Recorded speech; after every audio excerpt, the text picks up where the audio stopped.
gozo trae a un maestro, a alguien que enseña, es enseñar a un grupo de personas que realmente les gusta y les interesa aprender. Ha sido una experiencia sumamente enriquecedora para mí el poder enseñar en el seminario de Phoenix. Es la primera vez que enseño en un contexto de seminario. Siempre he predicado, pero hay una diferencia entre predicar y enseñar, y me di cuenta claramente de la diferencia. Pero cuando se trata acerca de enseñar es realmente sumamente gozoso cuando ves a gente que viene y quiere aprender. Y siempre hago la pregunta al final de la enseñanza es, ¿entendieron o comprendieron el mensaje? Porque me interesa que la persona aprenda lo que estoy enseñando. Jesús, siendo el maestro por excelencia, se cercioraba siempre que sus discípulos aprendieran y comprendieran el mensaje que había enseñado, que es justamente lo que vamos a estudiar el día de hoy en Mateo capítulo 13. Vamos al final y a la última parte del capítulo 13, pero para que tengamos una idea del contexto de dónde nos encontramos en Mateo, consideramos que hasta ahora hemos estudiado en Mateo desde el capítulo 1 hasta el capítulo 10, vemos la revelación del Rey, cómo Mateo presenta al Mesías dentro de este contexto de judíos, en este contexto del pueblo de Israel, lo presenta y lo introduce a él como judío. Después vemos que viene la rebelión contra el rey desde el capítulo 11 hasta el capítulo 13. En estos capítulos vemos que su mensaje fue rechazado, el capítulo 11 del 1 al 19. Sus obras fueron negadas y cuestionadas, le daban crédito a Satanás en lugar de dar crédito al poder de Dios. Y sus principios fueron rechazados, el capítulo 12 del 1 al 21. Su persona fue atacada, el capítulo 12, el 22, el 50. Y como resultado vemos el capítulo 13, que la predicación de Jesús cambia de ser una predicación general donde la gente puede entender, a utilizar ahora parábolas, para que solo pocos puedan entender lo que está hablando. Este grupo de parábolas que se ve en el capítulo 13 había llegado a su fin, y el hecho de que sean 7 parece ser intencional, simbolizando que este número sagrado del reino, que 3 para representar la gracia de Dios y 4 para mostrar quienes llegan a esta gracia, llega a su fin. Capítulo 13 vamos a culminar el día de hoy con lo que menciona en versículos 51 al 52. Así que por favor abran sus Biblias a Mateo capítulo 13, el versículo 51 al 52. ¿Habéis entendido todas estas cosas? Ellos le dijeron, sí.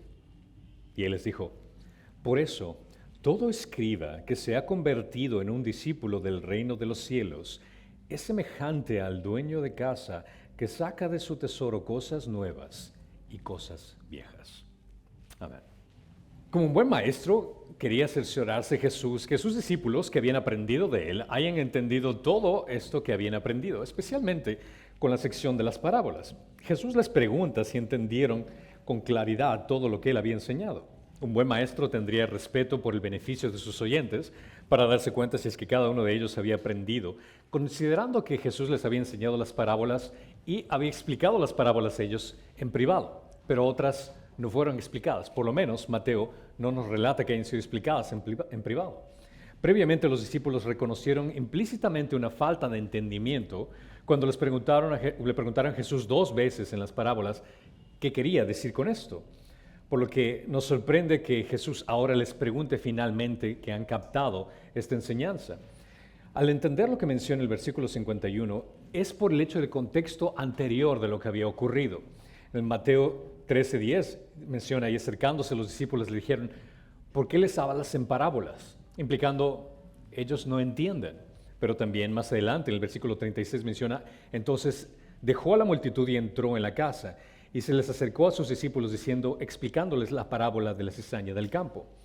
Debemos recordar lo que antes hemos visto, que todas las parábolas de Cristo fueron explicadas en privado.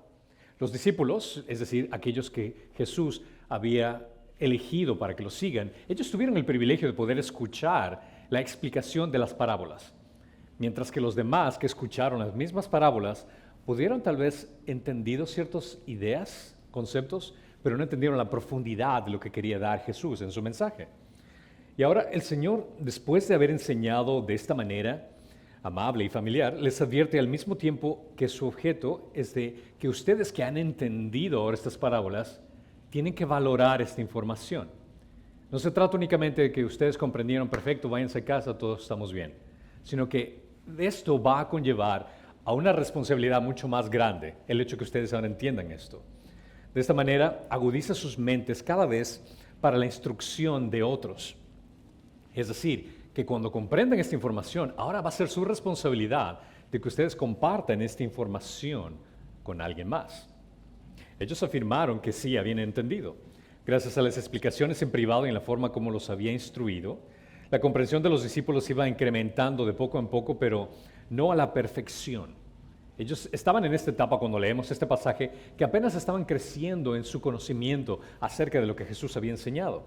Pero por ejemplo, como podemos ver en Juan 14:26, dice, pero el Consolador, el Espíritu Santo, a quien el Padre enviará en mi nombre, Él os enseñará todas las cosas y recordará todo lo que se os ha dicho. Cuando los discípulos afirman que han entendido, Jesús implícitamente los compara con los escribas, personas cultas que están capacitados para enseñar acerca del reino. Si los discípulos de Jesús verdaderamente han entendido su enseñanza, ahora van a tener la importancia de ser responsables de esa información, compartírsela con alguien más. Y aquí ilustra la responsabilidad que tienen los futuros maestros de su palabra cuando dice en versículo 52. Y les dijo, por eso todo escriba que se ha convertido en un discípulo del reino de los cielos es semejante al dueño de casa que saca de su tesoro cosas nuevas y cosas viejas. Aquí menciona el hecho de compararlos con un escriba. Ahora, me preguntas, Tadeo, me dices, ¿quiénes son los escribas? Bueno que me hayas hecho esa pregunta, ahora te voy a responder. Los escribas vienen a ser estas personas que eran capaces de poder leer y escribir. Alguien empleado por su habilidad de poder instruir a los demás también. La tradición de los escribas en Israel tiene sus raíces en la civilización antigua del cercano oriente. A diferencia de los fariseos y saduceos, los escribas no estaban confinados únicamente a Israel. Escribas era prácticamente una persona que tenía la capacidad de leer, de entender, de poder escribir, de poder pasar esa información a alguien. Entonces los escribas habían en diferentes ámbitos, tanto religioso como político, como judicial, como económico, como social. Los escribas judíos pueden haber sido empleados en diferentes ámbitos, como por ejemplo para traducir manuscritos, escribir o copiar manuscritos, por el hecho de enseñar o interpretar la Torah a alguien, porque eran los únicos que podían leer, podían explicar a alguien más, podían hacer documentos de negocios, políticos, en diferentes este tipo de cosas. Algunos escribas formaban parte de ser fariseos y saduceos. Es decir, que el hecho de ser fariseo o saduceo no automáticamente significaba que eras un escriba. Los escribas podían ser fariseos y saduceos.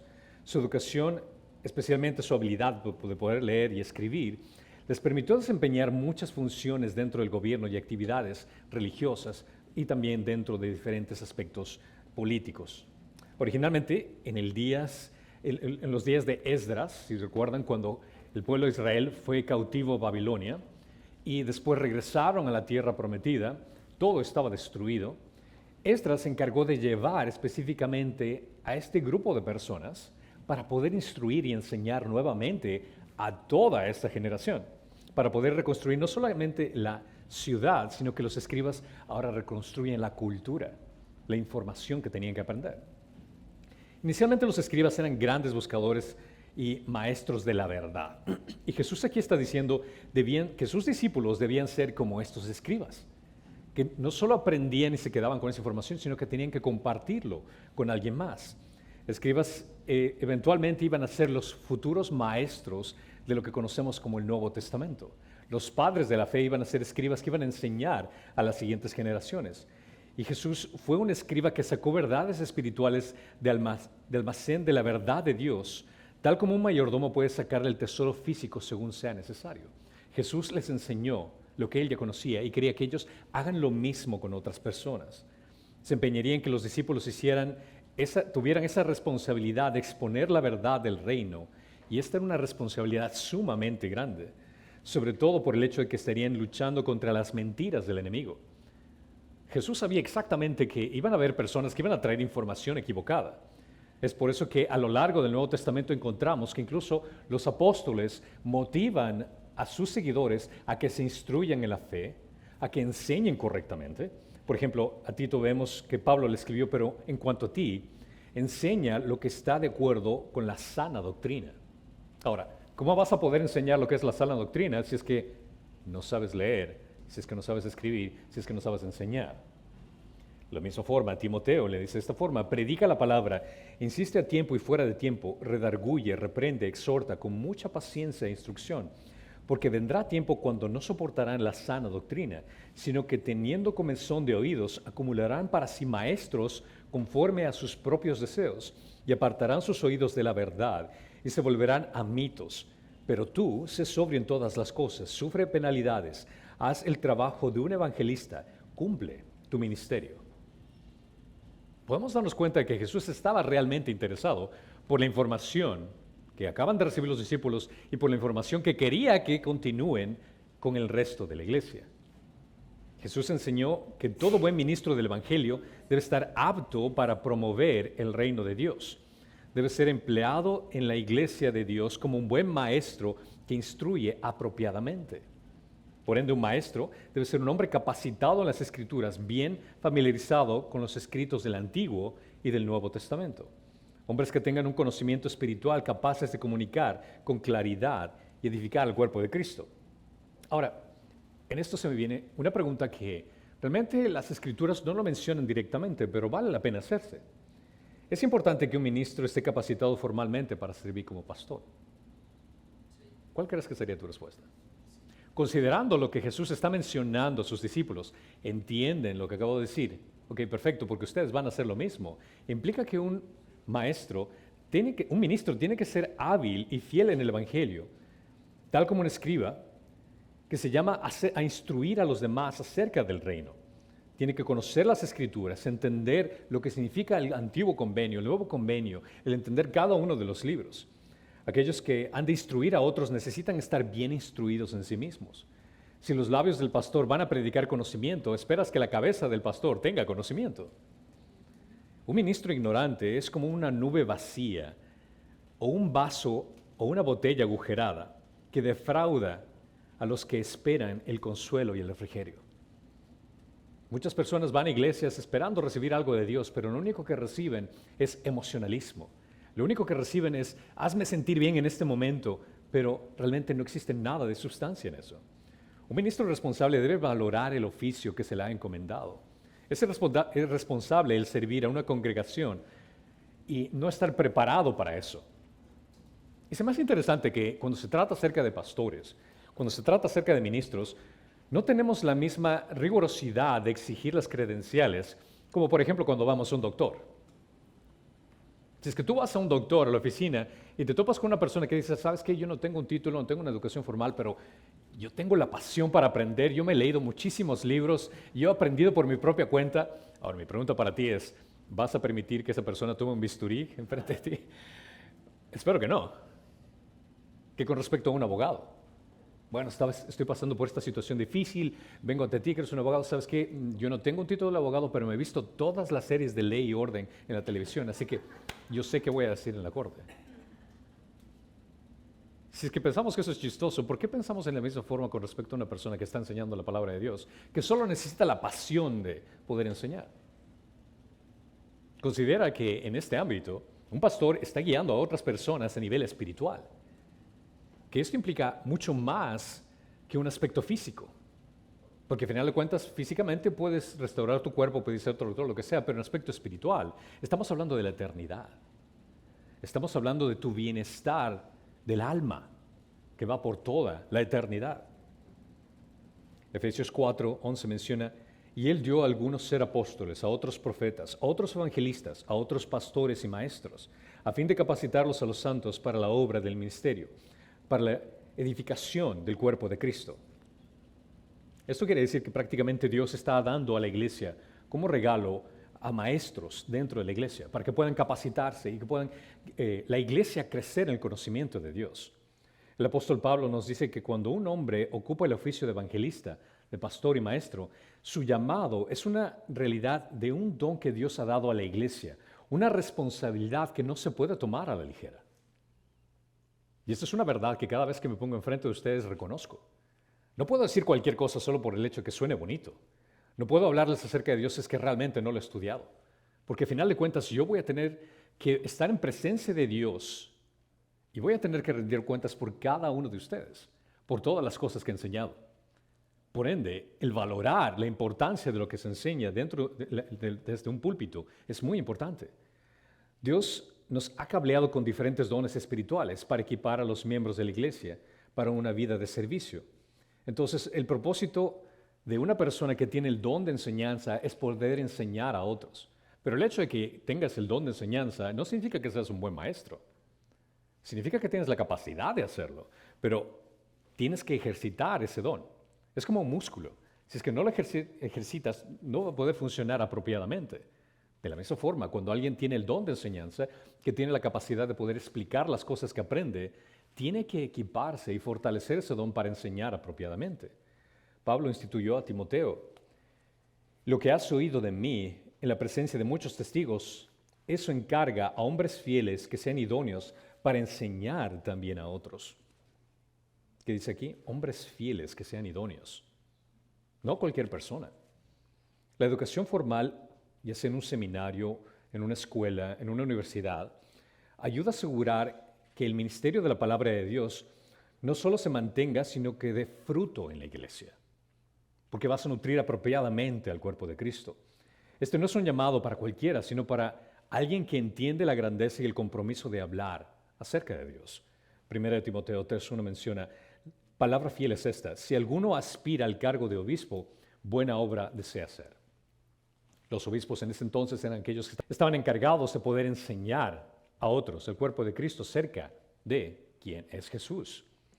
El hecho de que alguien tenga el don de enseñar no significa que no necesite capacitación ni estudios para mejorar su don. Al contrario, debe buscar cómo explorar sus dones y prepararse para responder apropiadamente a ese llamado. Esa es la razón por la cual existen seminarios y universidades cristianas, para buscar una educación formal, donde la persona que está responsable de guiar a un grupo de personas en Cristo, pueda conocer más acerca de Él. Ahora, pero, ¿qué con respecto a aquella persona que no tiene esa educación formal? ¿Puede Dios usar un hombre sin educación formal bíblica? Claro que puede hacerlo. Por supuesto que Dios puede llamar a personas a su servicio en cualquier contexto. Si consideramos lugares, pueblos o lugares apartados donde no existe un seminario, donde no existe una universidad, una autoeducación es sumamente necesaria. Pero en el caso de predicadores que viven dentro de una ciudad, donde existe un contexto de un seminario, o donde tienen alcance en línea, ahora ya tenemos esa facilidad de estudiar formalmente la palabra de Dios, realmente no tienen excusa.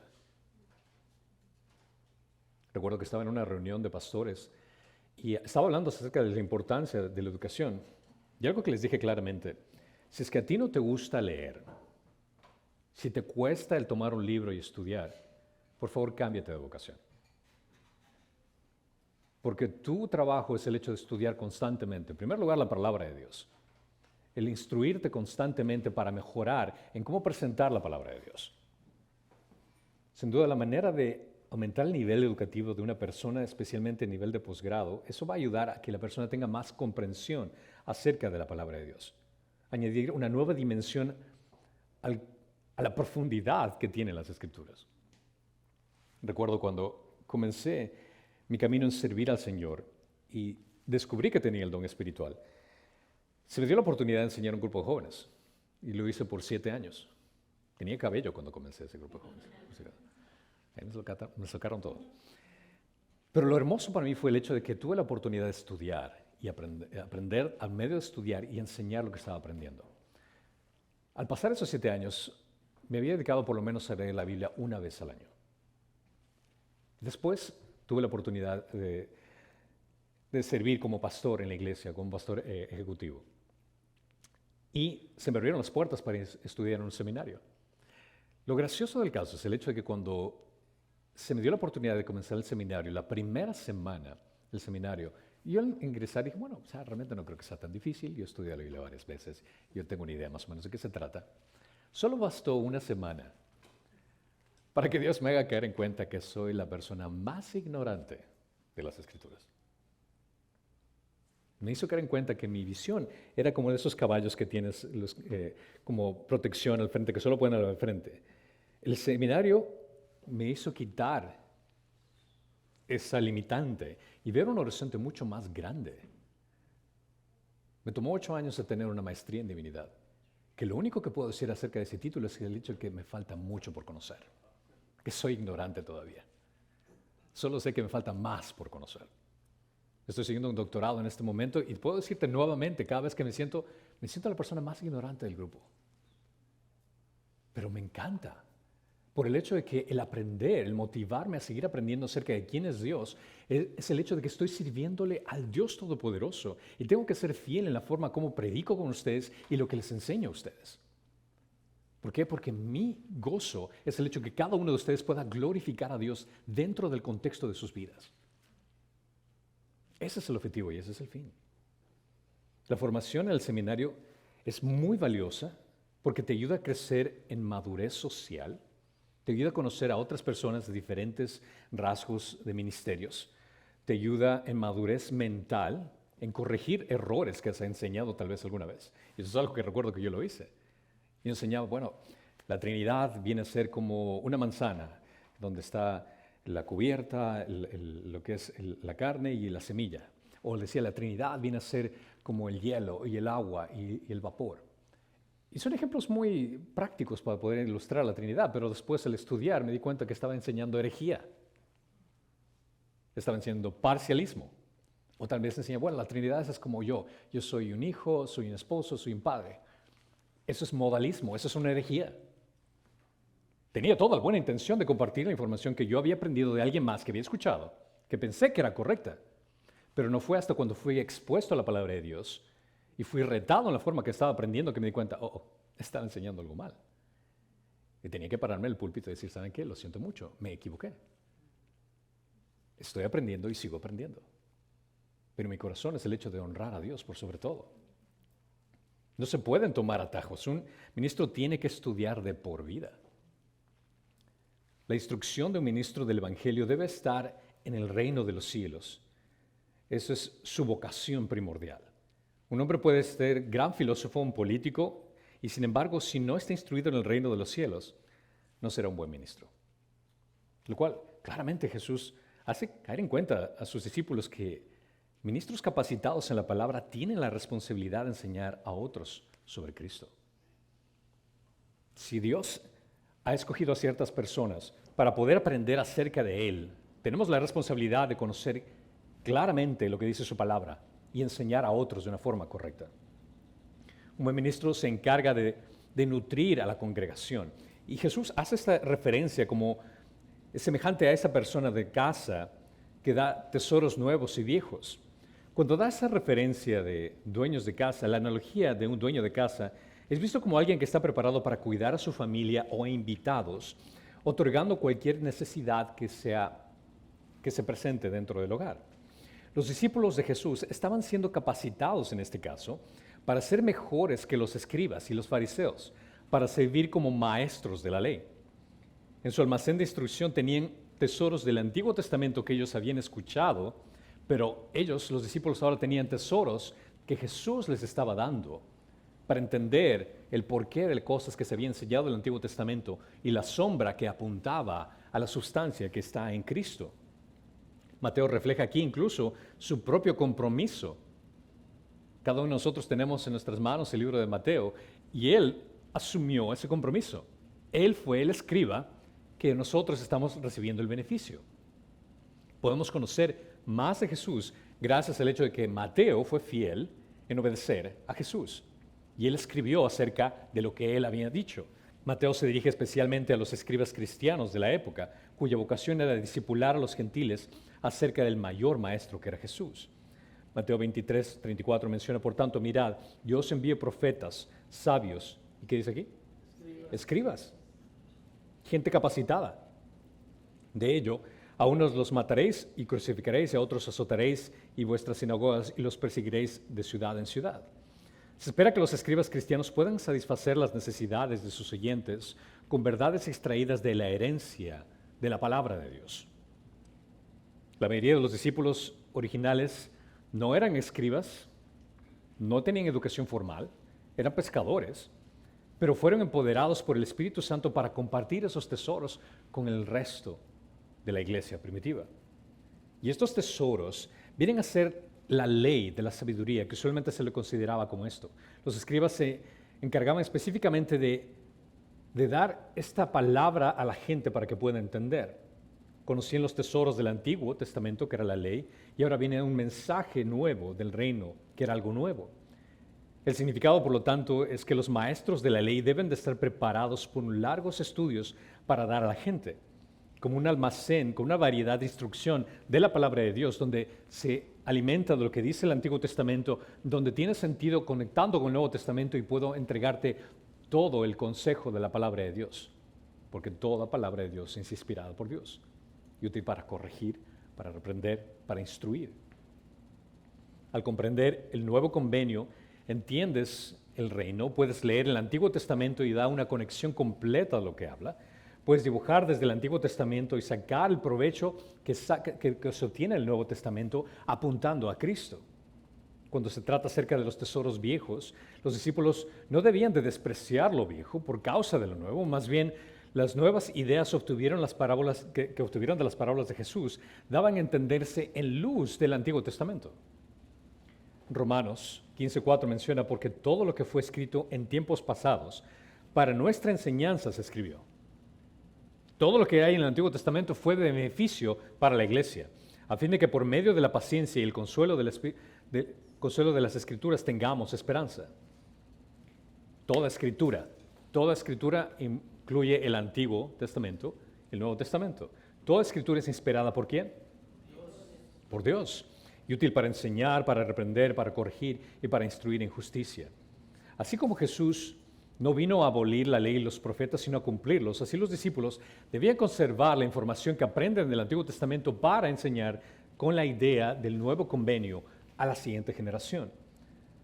Ellos, dijo Jesús, que podrían sacar varios tipos de tesoros, nuevos y viejos, y la importancia es enseñar todo el consejo de las Escrituras de una forma que la gente entienda. Ahora, cuando tú vas a una iglesia, te vas a topar con 3 categorías de forma de enseñanza. Para que tengas una idea, de tipos de sermones que te vas a encontrar, hay diferentes estilos de predicación. Unas son el sermón temático. El predicador comienza con un tema y luego encuentra un pasaje en la Biblia que aborda acerca de ese tema. Por ejemplo, para enseñar acerca del tema de la pereza, el predicador podría referirse a Proverbios 15:19, Proverbios 18:9, o tocar Romanos 12:11 y 2 de Tesalonicenses 3:10. Pero ninguno de los pasajes que toma se estudia a profundidad. Solo se utilizan esos pasajes para probar el punto que se quiere dar. Eso significa un sermón temático. También existe otro tipo de sermones que son sermón textual. ¿Qué es esto? Que el predicador usa un texto como un trampolín para discutir un punto en particular. Por ejemplo, alguien puede usar Isaías 66, del 7 al 13, para predicar sobre la maternidad, aunque la maternidad no es el tema específicamente que ese pasaje lo dice. El pasaje simplemente se usa como una ilustración en lugar del verdadero tema que lo que el pasaje habla. Es más o menos como un sermón temático, pero la diferencia es el hecho de que se utiliza un pasaje entero con la idea de explicar algo, una idea que el pasaje en sí mismo no tenía esa intención. Y por último tenemos el sermón expositivo, donde el predicador comienza con un pasaje de las Escrituras y luego estudia la gramática, el contexto, el entorno histórico del pasaje para poder comprender la interpretación del autor. Y el expositor también es un exegeta, alguien que analiza el texto con cuidado en orden. Va de capítulo en capítulo, de versículo en versículo, explicando el contexto dentro del libro, contexto dentro del convenio, el contexto dentro de la Biblia.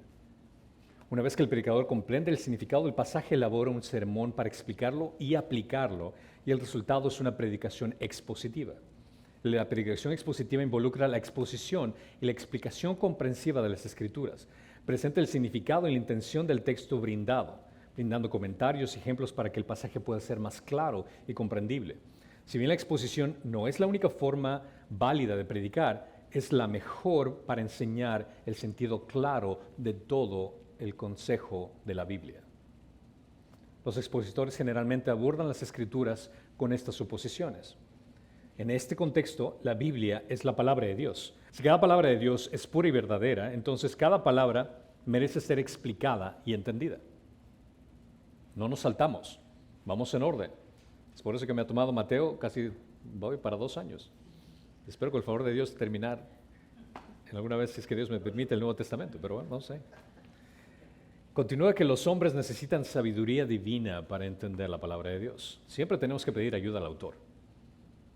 Y el autor es el que nos ayuda a entender cuál es el autor, me refiero al Espíritu Santo, que nos ayuda a entender cuál era la intención para escribir lo que escribió. La predicación está sujeto al texto, no al revés. Las Escrituras son la autoridad y su mensaje debe presentarse con honestidad y sin prejuicios personales. El trabajo del predicador es aclarar el texto y pedir una respuesta correspondiente a sus oyentes. Yo estoy aquí para presentar lo que el texto dice, no para cambiar su opinión, no para convencerlos de algo diferente. Dice, esto es lo que dice Dios. Si tienes algo en contra de lo que Dios dice, tú tienes un problema con Dios, no conmigo. Y 5, a un expositor le importa poco si su audiencia lo admira. En lugar de que digan, qué buen sermón, qué excelente predicación en la que fue hoy, lo que realmente quiere que se diga es, ahora sé lo que significa este pasaje, ahora entiendo mejor este pasaje. ¿Cuál va a ser mi respuesta con respecto a lo que se me ha sido presentado?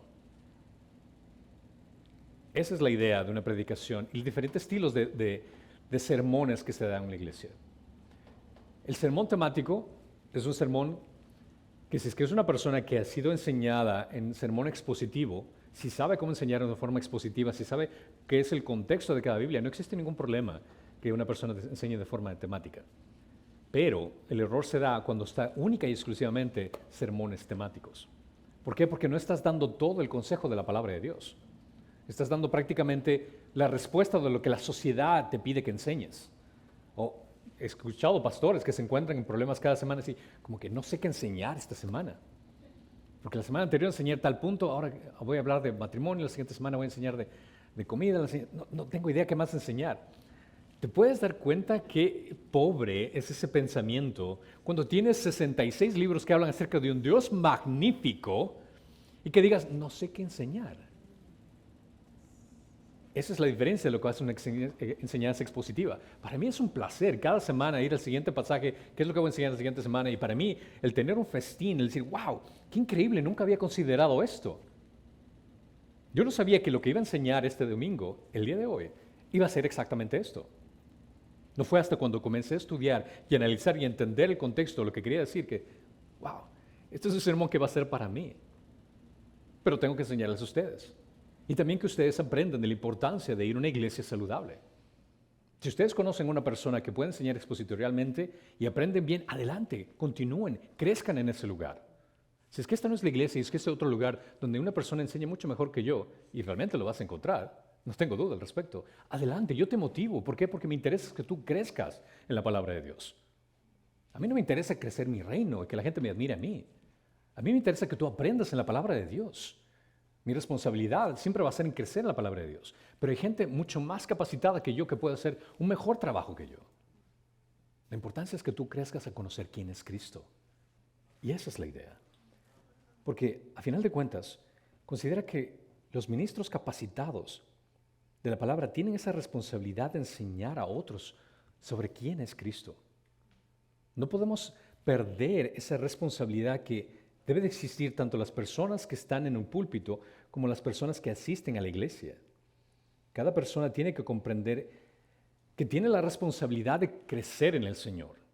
Y si es que estás yendo a una iglesia donde no estás aprendiendo acerca de quién es Dios, donde no estás aprendiendo acerca de qué es lo que Dios te pide que hagas, realmente el problema también viene a ser en ti, no únicamente en el predicador. Dios se ha dado a conocer por medio de su palabra. Dios ha entregado a su Hijo Jesucristo para morir por nosotros. Y si realmente valoras quién es Él, la importancia es el hecho de que tú estudies la palabra de Dios por tu propia cuenta y que asistas a una iglesia que te ayude a comprender más acerca de quién es Él. Si tú no estás estudiando la palabra y estás yendo únicamente a una iglesia porque te hacen sentir bien, el problema eres tú. No tanto el pastor, sino el problema eres tú. Porque a final de cuentas, por ponerlo de esta forma, como consumidor, a final de cuentas tú decidiste estar en ese lugar. Por ende, Jesús utilizó este método de instrucción para los discípulos, principalmente en vista de su futura vocación. Ellos iban a ser los futuros predicadores del mensaje que había entregado. Mientras que Él estuviera con ellos, ellos podrían recolectar de su enseñanza conocimientos preciosos y que en el futuro ellos iban a tener que instruir a otros. Si nos quedamos atascados únicamente en aprender de lo que enseña el pastor y no estudiarlo por tu propia cuenta, también viene a ser un gran problema. Es por eso que me interesa que traigan sus Biblias y abran sus Biblias y lean el contexto. Si es que yo digo algo que estoy mal por medio de la palabra de Dios, yo estoy más que abierto que descubrir entre los dos cuál es el error. ¿Por qué? Porque me interesa siempre la verdad. Me interesa siempre la verdad. Y si es que yo estoy equivocado en algún punto de mi vida, estoy encantado de poder corregir mi error. ¿Por qué? Porque me interesa la verdad. Porque Jesucristo es la verdad. Él es la verdad, el camino y la vida. Nuestro honor es por hecho de estar conociendo más de Él y aprendiendo más de su palabra en nuestro tiempo.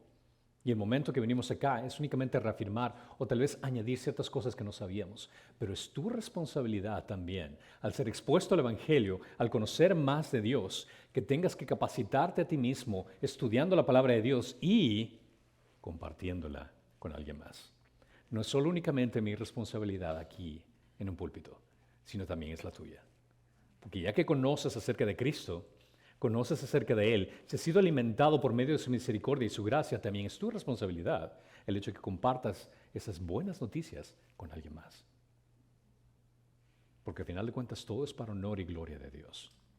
Y nuestra labor aquí como miembros de su familia, al ser privilegiados habiendo sido adoptados en su familia, es predicar de aquel que dio su vida por nosotros.